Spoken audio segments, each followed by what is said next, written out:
Good morning, ladies and gentlemen. Thanks a lot for this privilege to present this lecture.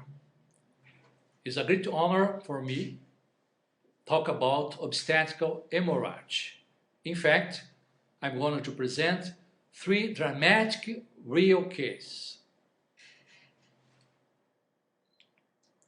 First one, CRF, 31 years old, Spanish, single, 4th year of primary school, housemaid, family income about $300, living with 2 people in a small area of town. This was her 4th pregnancy. 3 previous live births, the last one was a year ago. She was in the 48th week of pregnancy when admitted in labor. Her prenatal care was normal. The normal delivery was made by a clinical physician. The baby was born in good conditions, Apgar 8-9, at 10 p.m., but 40 minutes later, the patient presented vaginal abnormal bleeding and severe hypotension. Uterine massage was done in addition to receiving methylergonovine crystalloid expanders and 2 units of red blood cells. However, only 100 milliliters was infused due to a blood transfusion reaction. At 1:30 p.m., without clinical improvements, it was decided to make hysterectomy. Once started the procedure and general anesthesia, the patient died. Death hypothesis: irreversible hypovolemic shock due to severe postpartum hemorrhage due to uterine atony or cervical vaginal trauma, trophoblast retention, or coagulopathy. Death hypothesis analysis: evitable maternal death due to delay in diagnosing and treating the hemorrhage complication, including hysterectomy indication, obstetrician absent. Prevention: better hospital diagnosis and treatment of delivery complications. Intensive 4th stage monitoring, first hours of postpartum period, and correct obstetrical interventions. An important question should be made: why hysterectomy? First of all, a good and correct diagnosis is essential. Remember for this. Gestation bleeding syndromes in the second half of pregnancy. Postpartum bleeding, we can remember for this: trauma, tone, trophoblast, and thrombin.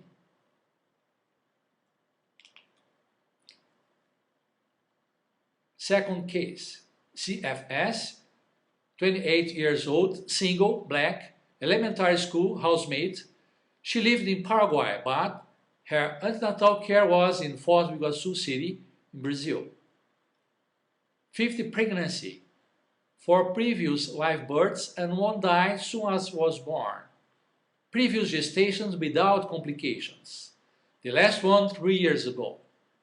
She was in her 48th week of gestation and the antenatal care was normal, except for tobacco use during our gestation and untreated anemia. Hemoglobin level 9.48 deciliters. The patient was admitted in labor in apparently good health conditions, presenting 4 centimeters dilated cervix, but the fetal heart rate was not detected. 1 hour late, the baby was born dead and huge vaginal hemorrhage occurred, managed by uterus massage and regular lactate solution, presenting blood pressure 10/6. 2 hours postpartum, vaginal bleeding increased, blood samples were taken, and under general anesthesia, uterine curettage was done. During the procedure, the patient presented reversible cardiopulmonary stop. It was not noted vaginal or cervix trauma. 1 week earlier, she presented small vaginal bleeding staying at hospital for 2 days. She went home and came back for delivery, dying 2 hours later. Necropsy data: uterus, placenta crera, high lung presenting interstitial alveolar collapse and hemorrhage focus, liver, kidneys, and left heart presenting histological normality, vaginal channel without abnormalities. Deficient antenatal care and postpartum assistance, previous untreated anemia, lack of better and specialized hospital assistance for high-risk gestation in order to reach good and adequate treatment. The last case, a healthy 30-year-old with no allergies entered for induction of labor at the 48th week of pregnancy. This was her 4th pregnancy, including 2 previous live births. She had a McDonald's circlage at 14th week gestation, which was removed at 36th week. Her obstetrician scheduled an induction of labor when her cervix was 1 centimeter dilated using Pitocin. Obstetrician attempted rupture of amniotic membrane on 3 separate occasions over 6 hours without success. The fetal heart rate tracing was reactive throughout the day. Pitocin was interrupted in the late afternoon because the patient's cervix did not dilate. She was sent home with plans to return in a few days. 6 days later, the patient returned for a second induction.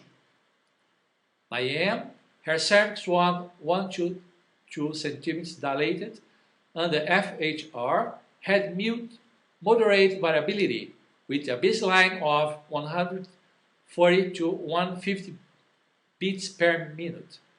Prostatin gel was placed to ripen the cervix, and Pitocin started as per protocol. 12:30 p.m. Her cervix was 2 to 3 centimeters dilated, and the FHR tracing had moderate variability with occasional variable decelerations. 3 p.m. Her cervix was 5 centimeters dilated.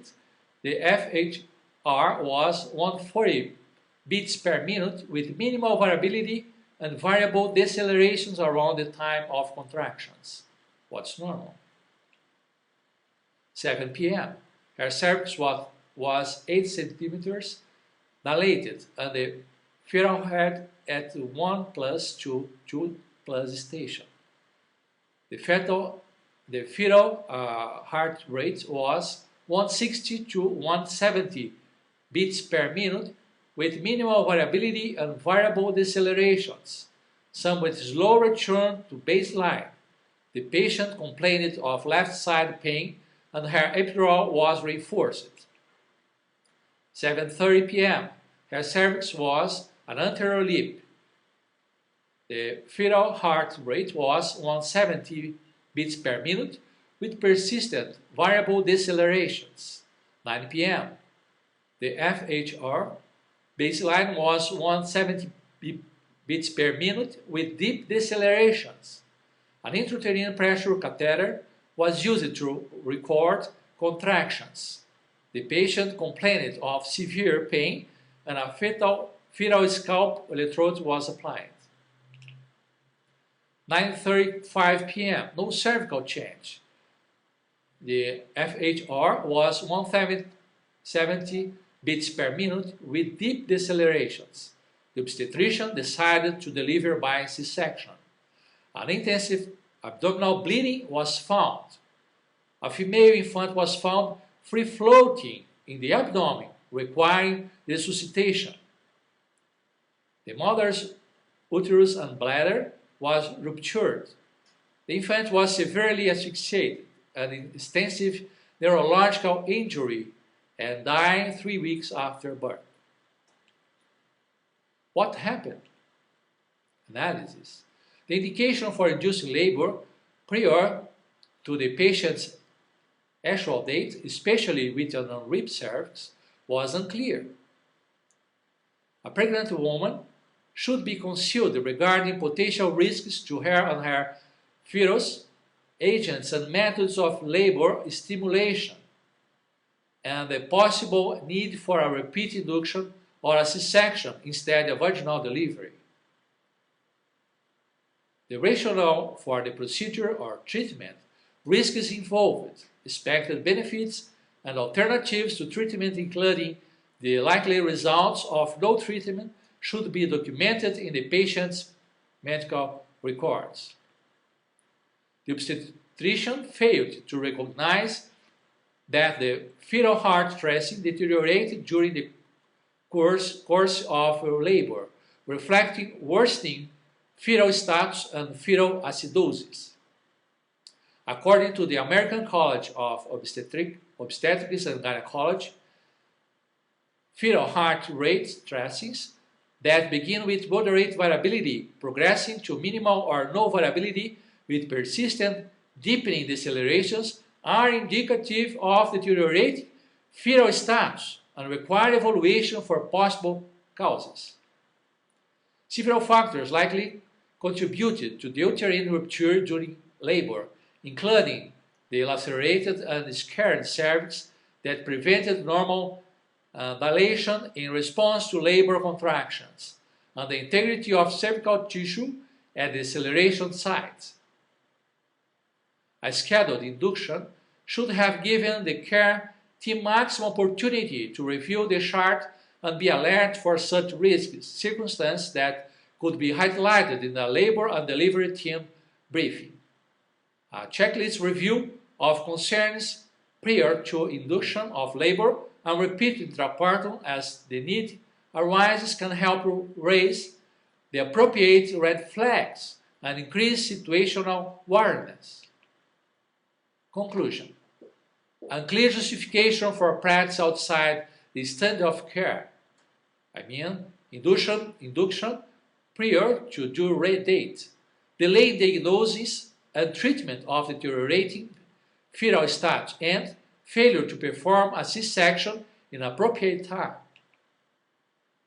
In all these three cases, the maternal or infant death could be avoided if the medical management was adequate. How to do that? First of all, using a very good clinical sense beyond an obstetrical deep knowledge, accordingly the modern medical practice. Delivery is a simple and natural process, but it is very important to verify some small details. There are several causes of maternal bleeding,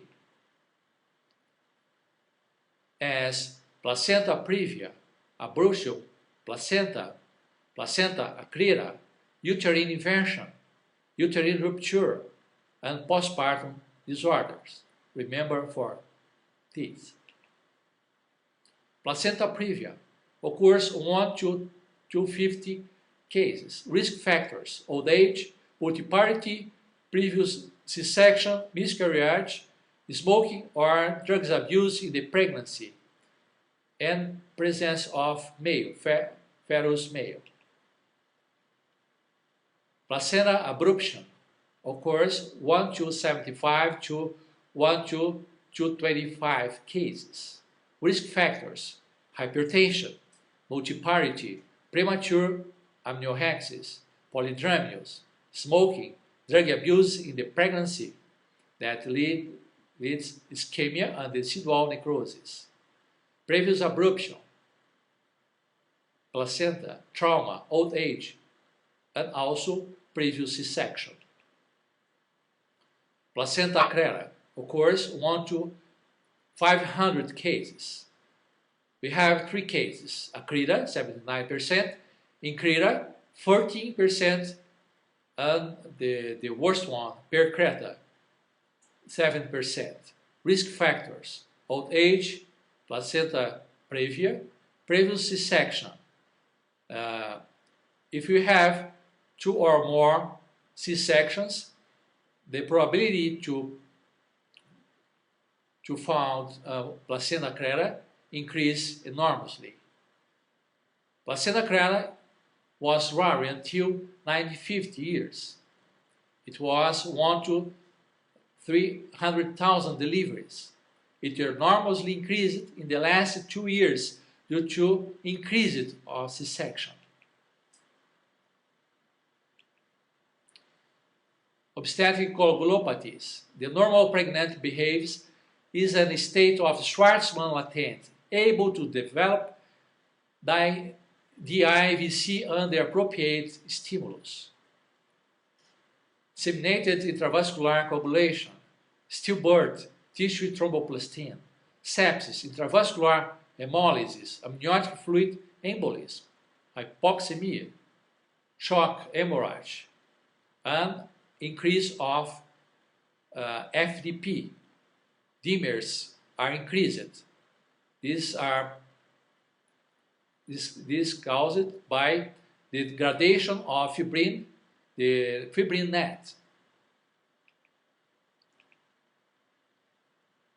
First of all, occurs local consumption of coagulation factors. Placenta separation releases thromboplastin that leads consume factors 1, that's fibrinogen, 5, 7, and factor 8, platelets and antithrombin 3 intrauterine. Systemic consumption. Uterine hypertonia leads thromboplastin in maternal circulation that leads to hypofibrinogenemia. And finally, fibrinolysis. The placenta contains inhibitors of coagulation and fibrinolysis that cause PAI2. In the separation uterine wall, coagulation and fibrinolysis increasing FDP, factors of degradation, the plasmin and plasminogenium, or in other words, fibrin net.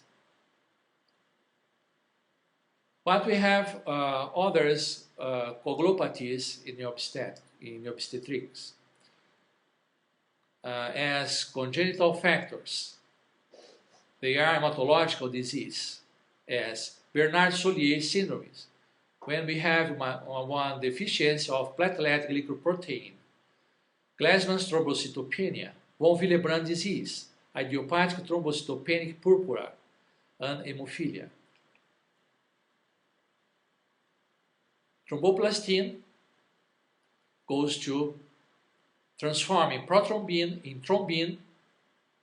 Thrombin acts in fibrinogen or factor 1 that leads fibrin, and we have DIVC, coagulation, coagulopathy.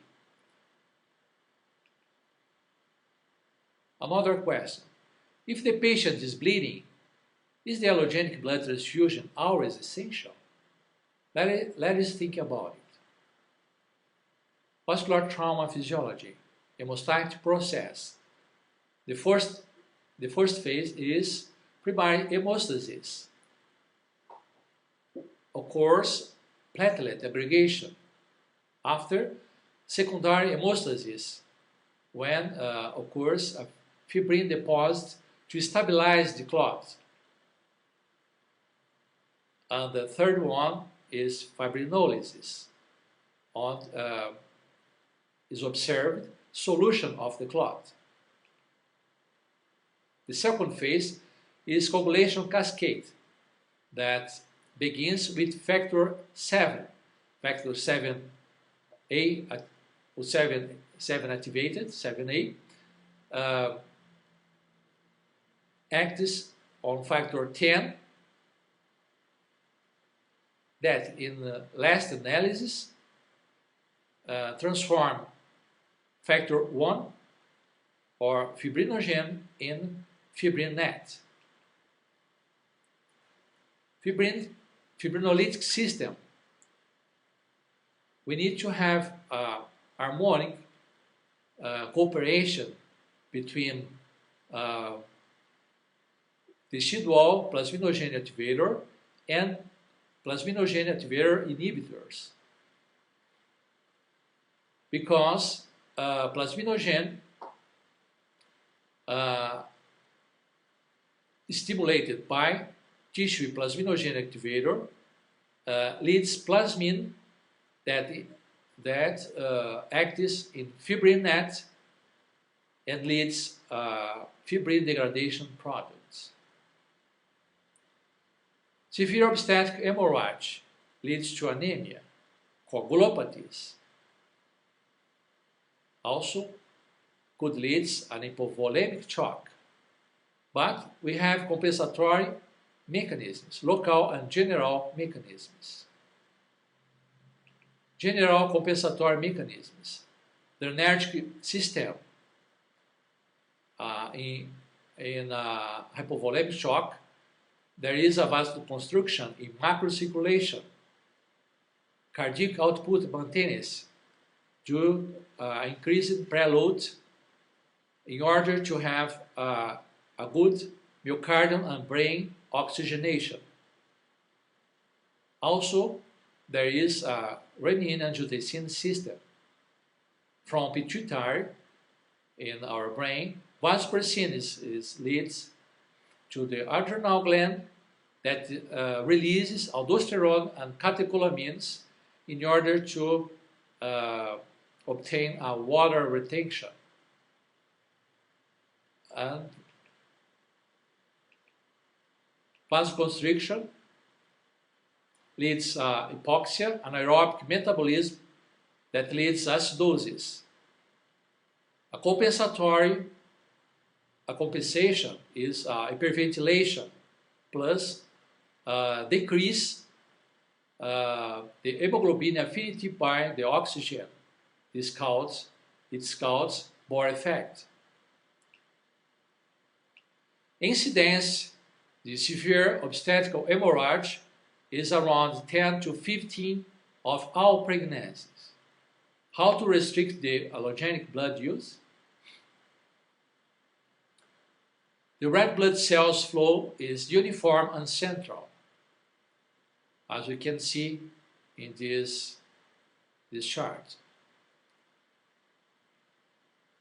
The hematocrit in the microvasculature is 50 to 70% of the systemic hematocrit. When occurs decrease of systemic hematocrit, there is a decrease of viscosity, increase the hydrostatic pressure, and also increase of speed, the red blood cells. Occurs vasodilatation in the extreme anemia. It's very important because it promotes further increase of flow and reduce arteriolar extraction and increase capillary extraction of oxygen, as you can see in this slide. Here we can see one red blood cell trying to pass through a microcapillary.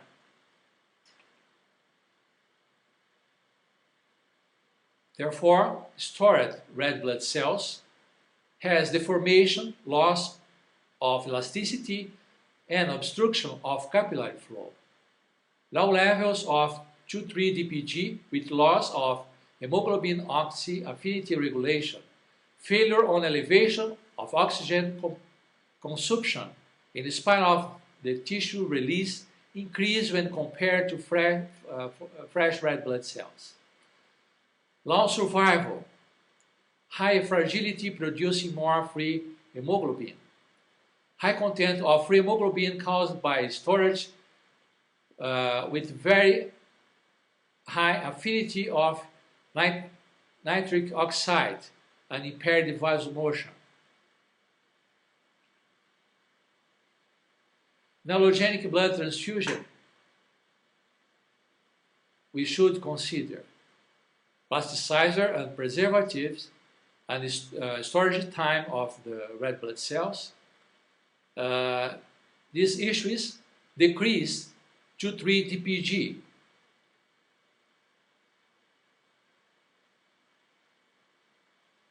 To 3 dpg is very important in oxygenation. If we have a decrease of 2,3 dpg, the oxygen molecule is strongly aggregated to the hemoglobin molecule. So the oxygenation is almost impossible in this case. Free hemoglobin leads to vasoconstriction because the nitric oxide is linked to this hemoglobin. The affinity is greater, so we can have vasodilatation. Also, there is a lack of rheological properties, immunological window beyond transfusion complication as hypovolemia, hypothermia, hypernatremia, and microaggregates.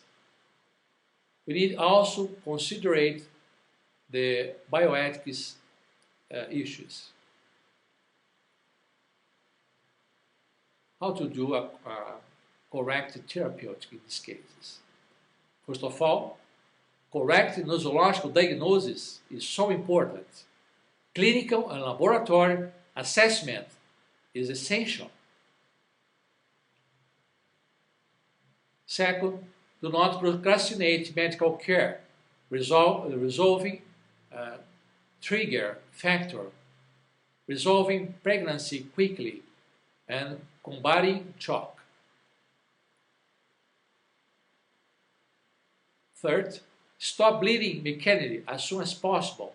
Suture of the placental bed, uterine tamponade agent, or also hypogastric ligation.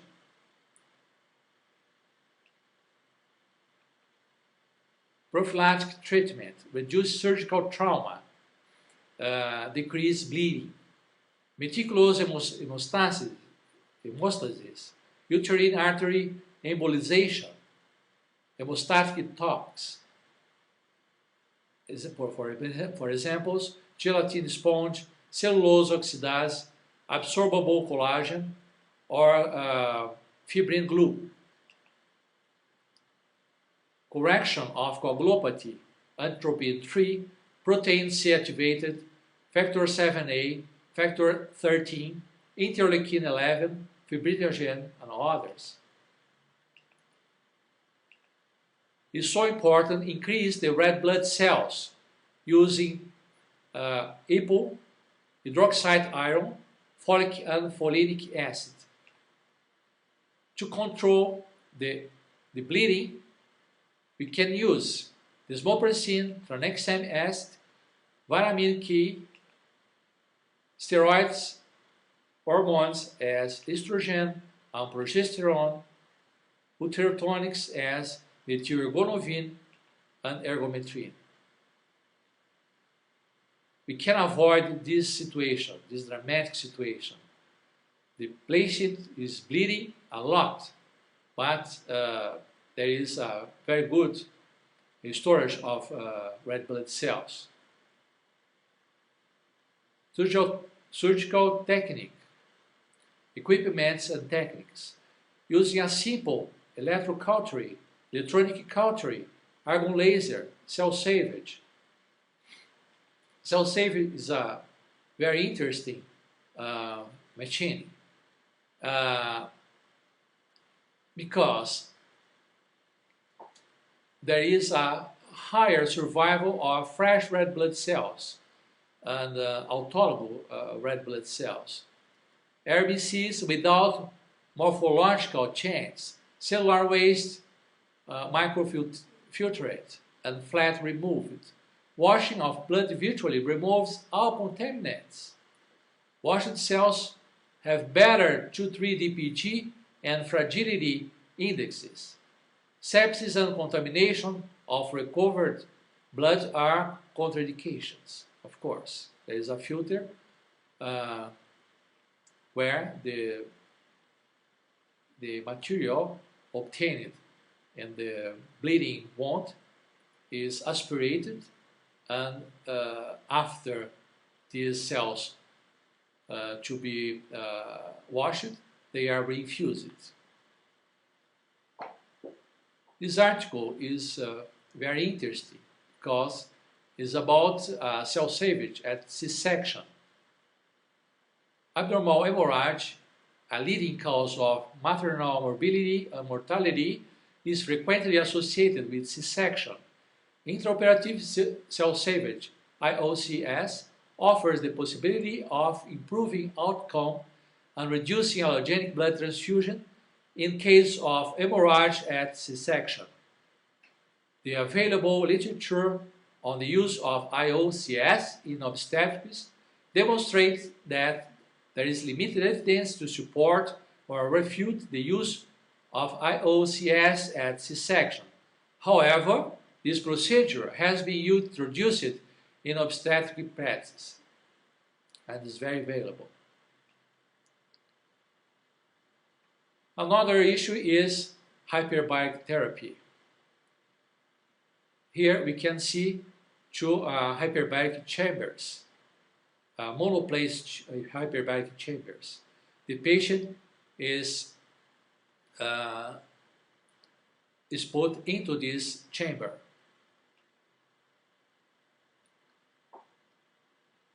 Under hyperbaric oxygenation, the solubility of oxygen in plasma increases enormously. Here we can see a blood vessel cut transversely. When there is oxygen, molecule of oxygen associated to a red blood cell, the distance reached by this oxygen is around 60 micra. But under hyperbaric oxygenation, oxygen can reach 4 times more. In other words, the tissue is better oxygenated under hyperbaric conditions. Now, we are going to see a video made by Boorema in the 1960s. It's a classical video when this scientist performed a very nice experience using a pig under hyperbaric conditions. Let's see this video. An experiment, in fact, shows that life without blood is possible under hyperbaric conditions. Pigs breathing pure oxygen at 3 eta are totally exsanguinated. The volume of fluid in their circulatory system is maintained. The absence of erythrocytes makes the pig look very pale, but the oxygen supply is adequate. After reinfusion with their own blood, the pig lived happily ever after.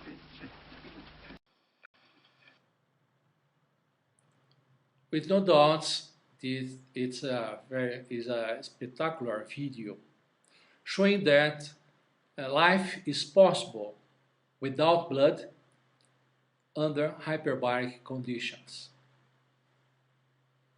So, it's available nowadays when we have deep anemia in patients that deserve better oxygenation.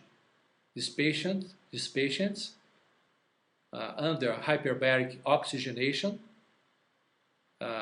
have a very good oxygenation in their tissues.